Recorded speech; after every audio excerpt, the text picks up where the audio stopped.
Hello and welcome again to Introduction to Diversity. Today we're going to be talking about ethnicity, whiteness, and religion. So as you guys have heard me talk about a lot in this class, I've been challenging the idea about what it means to be a member of specific races. For example, in week 1 and 2, I was talking about why is an Indian person categorized as Asian in the United States? I mean, if you look at someone from India and someone is China, do you think that they think they're the same race? However, we don't categorize people in Russia as Asian, despite that Russia goes all the way to the Pacific Ocean. Okay, so again, why are Russians considered white? So there's a lot of questions you have to think about here. And what you need to realize is a lot of this, and as we'll study a little bit later, is this idea of pan-ethnicity. And then whiteness is more like a pan-ethnicity. It's a grouping of people from around the world that just happen to share some kind of a common trait, such as lighter skin, for example, or country of origin, but it never is universal. So again, it always crosses over to the extent that being white can mean pretty much just about anything coming about from anywhere. For example, is someone from North Africa white? Yes. Is someone from Persia, the Middle East white? Yes. Is someone from Southern Europe white? Yes. How close is Southern Europe to North Africa? How close is North Africa to Africa? Did Genghis Khan come over and conquer? Did Xerxes and Darius come over to Europe and conquer? Did Hannibal and the Africans come up and conquer? Did then the Europeans go over and conquer North America and then South America? And then everyone's been mixing the entire time. So again, what you're going to find is all of genetics is absolutely blended. However, in order to preserve privilege and power and to oppress other groups of people, we've developed these racial categories such as white and non-white to dictate who can have access and who can't. So again, the whole idea of the social construction of races, there are no such thing as pure races, okay? And if you're white, you have more biologically in common with someone from Africa. So are you really white? So then again, what does it actually mean to be white? Is white a race? And that's your discussion prompt for this week. Is white a race? And then challenge that.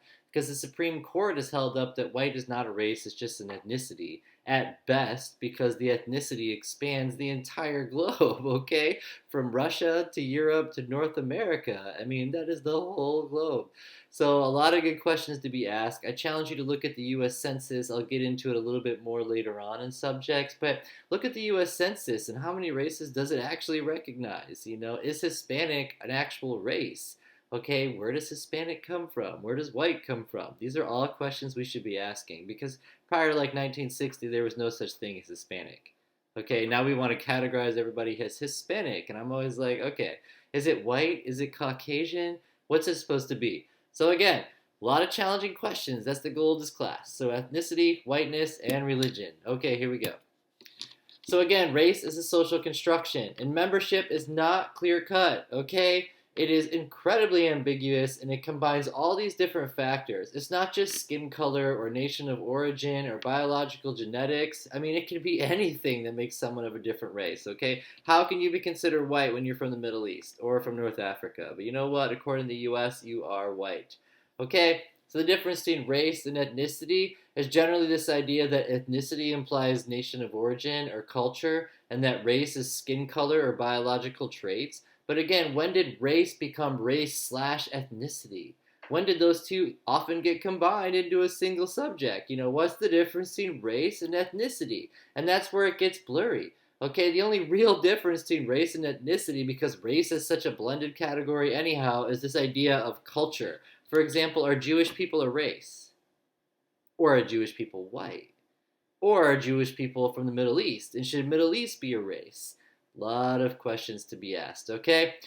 But the big ideas behind the white race is this idea of whiteness was created so that we could maintain power over minorities, okay? So that's this idea of white privilege, of being white, is this idea that we're trying to reflect this identity of whiteness. And the more we can whiten ourselves, the more we get access to power. And when you guys study Latin America, they don't have race, they have something called the color gradient. How white are you? Then that reflects your power, okay? So again, English, maybe the originators of this idea about being white, because they were conquering, and then Spain also had European and non-European. But according to the English, again, they think that the Irish are a different race, even though they're right next door to each other. Just like people in Korea and China and Japan think they are of a different race. They don't all consider themselves Asians, okay? So the English considered the Irish an inferior race and then subjugated the Irish for a long time until they were able to gain a majority political power in the United States around the 1900s, and the Irish then became accepted as white. But initially, the Irish were not accepted as white. The Irish were considered inferior, okay? So the English worker looked down on the Irish worker just the way poor whites in the U.S. look down on black people historically, is the quote from the book, okay? All right.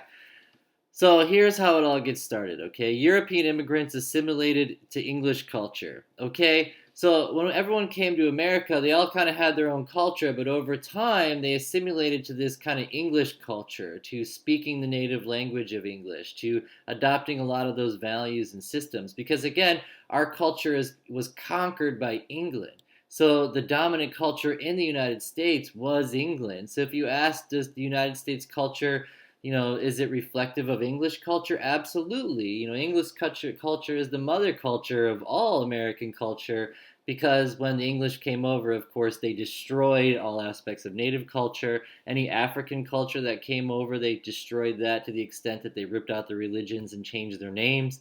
Okay, and so as you guys kind of look at assimilation, accommodation, and cultural imperialism, the English invoked cultural imperialism, where they just destroyed all other cultures, okay? And then they oppressed them. So again, whiteness is nothing more than an expression of race privilege. It's just it's just an ethnicity. It's a grouping of people from around the world, but by having the ability to call yourself white, gave you access to privilege. Not saying you're going to be privileged, because there's a lot of poor people that are white, but it gave you access to privilege, whereas other minorities were restricted by laws and social norms and culture, for example. Okay?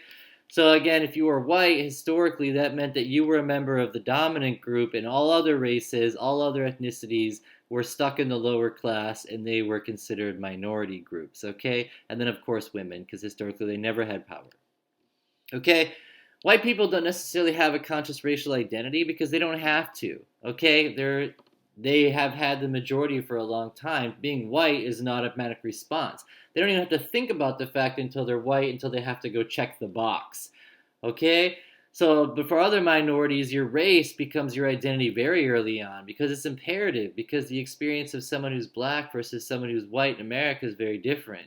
And the fears of someone who's black compared to someone who's white are very, very different. Again, is it more dangerous in this society for an African versus a person who identifies as white? And as you can look at in modern times, of course, all black people know how the police treat them. White people expect the police to work for them. Black people expect the police to work against them, because that's the difference between racial experiences, okay? And again, you got to ask about that box. What's up with that checkbox, Is that checkbox another way to create institutional discrimination? I'm arguably have been identified as white many times in my life, despite the fact that I'm mestizo. But what would happen if I needed a job and I didn't check the box? If I check the box, am I breaking on privilege? So even as a sociology professor, you got to ask, do you choose the box that says choose not to identify? But what if you really need the job? And what if you have a family? Do you check the white box so you make sure you get privilege? So again, institutional discrimination, institutional privilege is built into our system, whether or not you want to see it. And it's that checkbox, it's the hiring processes. It's the reading Latanya versus Emily on your application. That's where it exists, okay? So again, if we are to deconstruct this idea of white, we are then deconstructing this idea of white privilege and white power, making the world more equitable. So again, there's a lot to this idea of deconstructing racial categories and getting rid of them, and stop calling yourself white and stop calling yourself black, because that is one way to end white privilege, in case you guys were looking for a method to do that. Okay, so white privilege, again, these are rights granted as a benefit or favor of being white. Okay, many of us don't even want to see it, but need be, we all know it exists, okay, because that's the way America was set up. It's a white supremacist, white privileged country. Now, we have been undoing that for hundreds of years. But again, who has held power? White males. They're slowly losing power. Women are being able to compete. Minorities can compete. The labor, the wealth disparity between white and non-white is shrinking. However, Only three Hispanics are on the CEOs of the Fortune 500 companies. Okay, so again, who has the most elite jobs? We've never had a woman president. We had someone who is a black president for the first time, which was special.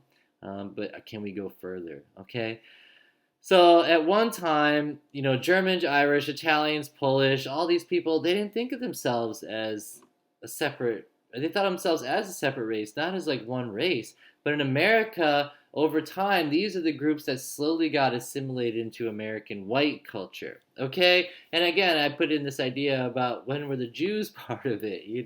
So can a Jewish person check the white box? And so it's just a really good question of when did all these groupings of people all come together to become white? Okay? And then, as a really good question, how do white people see themselves as a group? Okay? Things to think about. Okay, religious pluralism. So, religion in the United States, again, historically, it was dominated by Christianity. So, the dominant culture was English and Christian and arguably Protestant. However, the Catholics, even though they weren't accepted in England, did have a much more foothold in the United States because they didn't experience the discrimination that they experienced in England. And if you study the history of England, Christianity versus Protestant, the British Civil Wars, there's a lot to that story about Catholics being discriminated against in England, for example. But in America, your dominant religion was Christianity, even though we have this idea of religious tolerance. But again, where I'm from in Tennessee, someone tries to put up a mosque, then the townspeople come and try to burn it down. So this idea that people are okay with religion is not true. And again, as we've looked at with hate crimes, which religion is the most likely to experience a hate crime? It's not Muslims, not even close. It's Jewish people. 50% of religious hate crimes are against Jewish people. And then if you ask why, look at human history. Go back 10,000 years and start asking questions, okay? And then you'll kind of see that the idea of anti-Semitism ran incredibly deep in society. So there's all these stereotypes and discrimination and oppression that we have to slowly deconstruct. But religion is just a structure of society. It's like social construction, just like race. I mean, you can't prove it, you can't disprove it, but essentially it's just a unified system of beliefs and practices, okay? So prior to 1900, 96% of the U.S. was Christian. 96%, okay? But again, over time, that has become more blended. Now you're seeing 68% Christian and 37% non-Christian, okay? Jewish, Muslims, Buddhists, Hindus, all catching up. U.S. was long described as a Judeo-Christian nation, but that's not an assumption. Again, in America, you're supposed to have this freedom of religion that the state's not supposed to impose on. But if the dominant culture is Christian, then what do you think people are socializing? Okay, is Christianity the norm? And what happens when you deviate from the norm? Okay, so now in modern times, 55% believe U.S. is a Christian nation. Blacks and Latinos are more religious than whites historically, and Catholic is the number one religion in the United States. 20% of people identify as Catholic with 68 million people. So this is just a quick introduction to religion. Just not going to go too deep into this class about how religious people are discriminated against, but that's something you definitely want to look at for a topic if you're interested for your midterm essay or even your final project PowerPoint. Okay, great. So again, this idea that religion and state are supposed to be separate is supposed to be a big structure of the United States, okay? Hence the idea that prayer in school is deemed unconstitutional because it's not fair to everybody else and the people that don't identify with it. Because again, religion is a dividing line, so if school children find a way to divide into groups and then stereotype or discriminate, have prejudice against one group, they will find a way. And the prime example of that is a psychological study with blue-eyed, brown-eyed kids. Tell a bunch of blue-eyed kids that blue-eyed kids are better than the brown-eyed kids, and then see what happens. Okay, so the socialization process is incredibly impactful. But you got to ask yourself questions. Why do I identify as white? Is it because I was told, or is it because I actually am white? And let's say you're a Christian, for example. You got to ask questions like, why am I a Christian? Is it because Christianity is the truth, end all, be all, or is it actually just because I was born in America? Because I can pretty much guarantee you that if you were born in India, you would not be a Christian. You would most likely be a Muslim or a Hindu or a Sikh. Okay, you're not going to be a Christian in India. It's just because of where you were born. So again, a lot of this religious conflict, this religious fighting, is just you got to ask yourself, what does anyone really know is true? I mean, am I tapped into a matrix right now? Can you prove I'm not tapped into the matrix right now? Can you disprove it? Can you prove God exists? Can you disprove it? So again, nobody really knows. So again, discriminating based upon religion, again, religion is a social construction. It's something you can't prove, you can't disprove it. Why are we all going to war over it, for example? Same thing with race. You can't really, we can disprove race, guys. We can just show that, if you're white, I'm sorry, you're more genetically in common with an African. So are you really black? Cool questions to ask. Okay, guys, have fun with this week. Again, your week 5 assignment is very interesting. I hope you guys like it. It's setting up your paper topic. So choose something you're really interested in and start looking at 3 points. And email me with any questions. You guys have a great day, and thank you so much. See you soon.